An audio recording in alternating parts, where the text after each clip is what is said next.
Welcome back, everybody. We have a video coming at you from Instagram from an account called Defeat Democrats. Yes.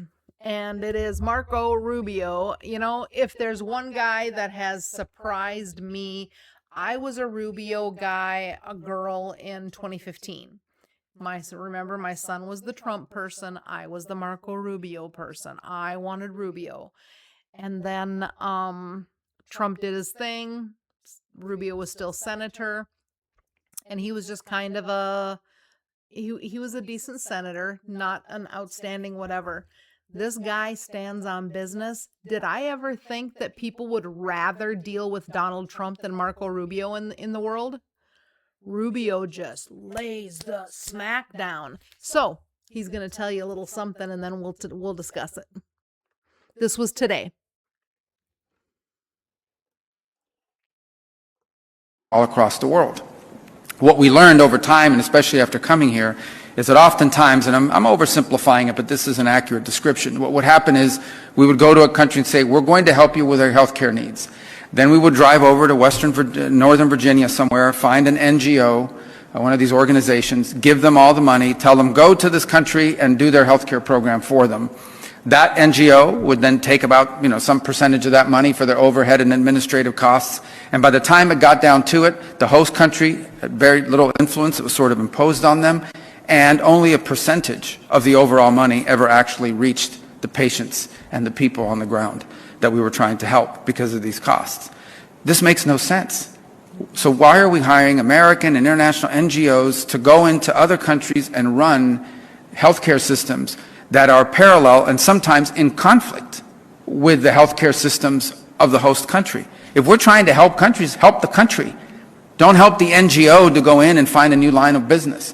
And so that's what the model that we're breaking. We're not doing this anymore. We are not going to spend billions of dollars funding the NGO industrial complex while close and important partners like Kenya are either have no role to play or have very little influence over how healthcare money is being spent. Bottom line is, if you want to help a country, work with that country. So, tell me how you feel about this. I think that I like what he's got to say. I have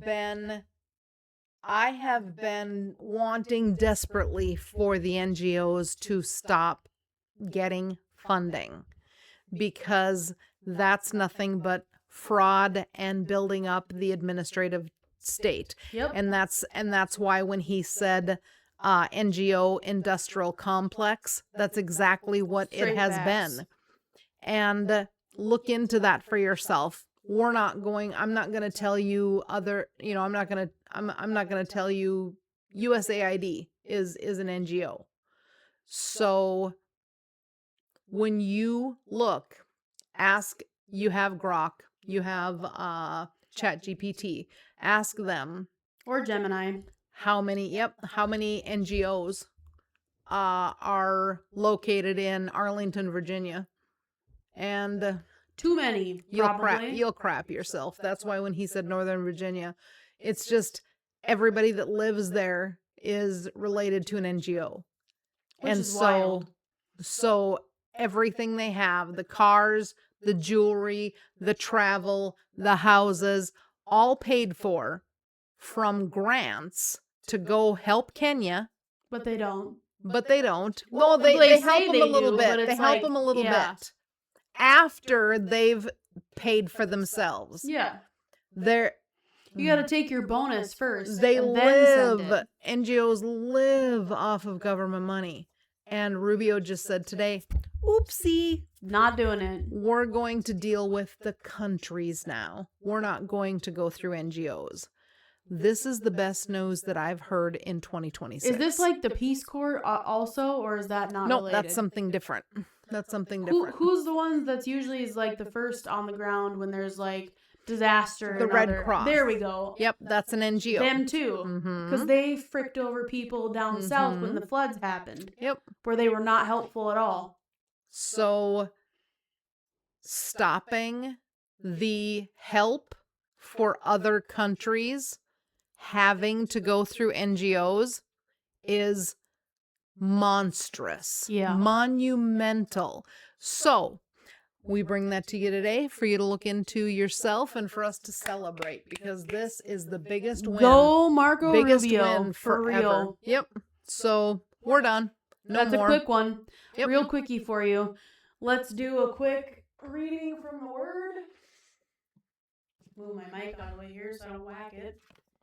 And all right, we are in 2nd Chronicles, and I pointed to chapter 31, just to start at chapter 31. And it says, Hezekiah reforms religious life.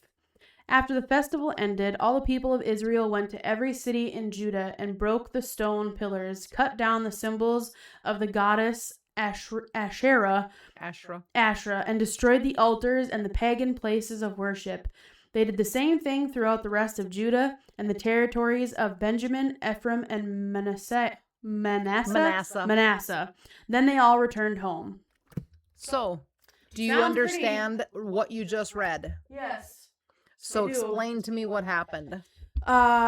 Basically they did exactly what Rubio's saying, where we're not doing this anymore, and they broke the pillars of the crap that was going on and said we're not having this. Asherah was a goddess. Yep. And these were all things built up around a pagan religion. And the king that was following the Lord said, not doing this anymore. So they basically reclaimed all the stuff that had been taken over by the pagan worship, which is what is being attempted right now. So pray that we continue to have success in that. Amen. Amen. Till the next one. Bye. Bye.